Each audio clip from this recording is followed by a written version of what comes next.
ಇವತ್ತು ಬಿಹಾರದ ಜನತೆ ಒಂದು ಸ್ಪಷ್ಟವಾದಂತ ಒಂದು ಸಂದೇಶ ಕೊಟ್ಟಿದ್ದಾರೆ. ಈ ಸಂದೇಶ ಇವತ್ತು ಕಾಂಗ್ರೆಸ್ನ ಹಲವಾರು ದೊಡ್ಡ ದೊಡ್ಡ ನಾಯಕರುಗಳಿಗೆ ಬಹುಶಃ ನಿದ್ದೆಗೆಡಿಸಿರಬಹುದು. ಮುಂದೆ ಬರ್ತಕ್ಕಂತ 28ರ ಕರ್ನಾಟಕದ ಚುನಾವಣೆ ಇವತ್ತು ಕಾಂಗ್ರೆಸ್ನ ಪರಿಸ್ಥಿತಿ ಎಲ್ಲಿಗೆ ಹೋಗಿ ನಿಲ್ಲುತ್ತೆ ಅಂತಕ್ಕಂಥದ್ದು ಬಹುಶಃ ಅವರಲ್ಲಿ ಈಗಾಗಲೇ ಆತಂಕ ಕಾಡ್ತಾ ಇರಬಹುದು. ಯಾಕೆಂದ್ರೆ ಜನತಾದಳದ ಪಕ್ಷದ ಮೇಲೆ ಯಾವುದೋ ಒಂದೆರಡು ಮಾತುಗಳನ್ನ ವಿಧಾನಸಭೆಯ ಮಂಡಲದಲ್ಲೂ ಕೂಡ ಮಾತನಾಡಿದ್ರು. ಅಪ್ಪ ಹೇಳಿದ್ರು ಅದೆಂತದೋ 18 ಇದೆ 17 ಇದೆ ಇನ್ನ ಸಿಂಗಲ್ ಡಿಜಿಟ್ ಬಂದ್ ನಿಲ್ಲುತ್ತೆ ಅಂತ.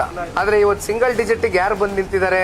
ಒಂದ್ ಕೆಲಸ ಮಾಡೋದು ಒಳ್ಳೇದು. ಇವರು ರಾಷ್ಟ್ರೀಯ ಪಕ್ಷ ಅಂತ ಇವತ್ತೇನ್ ಪಾಪ ಬ್ರ್ಯಾಂಡ್ ಇಟ್ಕೊಂಡಿದಾರಲ್ಲ, ಆ ಬೋರ್ಡ್ ಚೇಂಜ್ ಮಾಡೋದು ಒಳ್ಳೇದು ಮುಂದಕ್ಕೆ. It is not going to be a national party anywhere in the future days. ಅದು ಈ ದೇಶದ ಜನ ತೀರ್ಪು ಕೊಟ್ಟಿದ್ದಾರೆ. ಈಗಲಾದ್ರೂ ಎಚ್ಚೆತ್ಕೊಳ್ಬೇಕು ಅವರು. ಈ ರೀತಿ ಇನ್ನೊಂದು ಪಕ್ಷದ ಮೇಲೆ ಲಘುವಾಗಿ ಮಾತನಾಡ್ತಕ್ಕಂಥದ್ದು, ಇನ್ನೊಂದು ಪಕ್ಷನ ಒಂದ್ ರೀತಿ ಅವಹೇಳನಕಾರಿಯಾಗಿ ಚರ್ಚೆ ಮಾಡ್ತಕ್ಕಂಥ ಗುಣಗಳನ್ನ ಸ್ವಲ್ಪ ಕಮ್ಮಿ ಮಾಡ್ಕೊಂಡು ತಗ್ಗಿ ಬಗ್ಗಿ ರಾಜ್ಯದ ಜನತೆ ಅವಕಾಶ ಕೊಟ್ಟಾಗ ಸಿಂಗಲ್ ಲಾರ್ಜೆಸ್ಟ್ ಪಾರ್ಟಿ ಸರ್ 136 ಸೀಟ್ಗಳು. ಪಾಪ ಸನ್ಮಾನ್ಯ ಕುಮಾರಣ್ಣ ಅವ್ರಿಗಿದ್ದಂತ ಒತ್ತಡಗಳು ಇವ್ರು ಏನ್ ಇರ್ಲಿಲ್ಲ, ಇವ್ರಿಗೇನಿಲ್ಲ. ಇವರು ಅವ್ರ ಪರಿಸ್ಥಿತಿ ಹೆಂಗಿತ್ತು? ಇನ್ನೊಂದ್ ಪಕ್ಷನ ಕೇಳಬೇಕಾಗಿತ್ತು, ಇನ್ನೊಂದ್ ಪಕ್ಷದ ನಾಯಕರು ಕೇಳಬೇಕಾಗಿತ್ತು. ಏನಾದ್ರು ರುಜುವಾತ್ ಮಾಡಕ್ಕಿಂತ ಮುಂಚೆ, ಏನಾದ್ರು ತೀರ್ಮಾನ ತಗೊಳ್ಳೋದಕ್ಕಿಂತ ಮುಂಚೆ ಈ ರಾಜ್ಯದ ಜನತೆ ಪರವಾಗಿ. ಆದ್ರೂ ಅವ್ರು ಕೊಟ್ಟಂತ ಮಾತುಗಳು ಸಾಕಷ್ಟು ಉಳಿಸ್ಕೊಂಡಿರೋದ್ರಿಂದಾನೇ ಬಹುಶಃ ಇವತ್ತು ನಾವು ನೀವು ಇಲ್ಲಿ ನಿಂತಿದೀವಿ. 25 ವರ್ಷ ರಜೌತ ಮಹೋತ್ಸವವನ್ನ ಇವತ್ತು ಜನತಾದಳ ಪಕ್ಷ ಆಚರಣೆ ಮಾಡ್ತಾ ಇದೆ ಅಂದ್ರೆ ಅದಕ್ಕೆ ಸನ್ಮಾನ್ಯ ದೇವೇಗೌಡರು ಸಾಹೇಬರು, ಕುಮಾರಣ್ಣ ಅವರ ಕೊಡುಗೆ ರಾಜ್ಯಕ್ಕೆ ದೇಶಕ್ಕೆ ಬಹಳ ದೊಡ್ಡ ಮಟ್ಟದಲ್ಲಿದೆ ಅಂತಕ್ಕಂಥದ್ದು ಜನನು ಗುರುತಿಸಿದ್ದಾರೆ.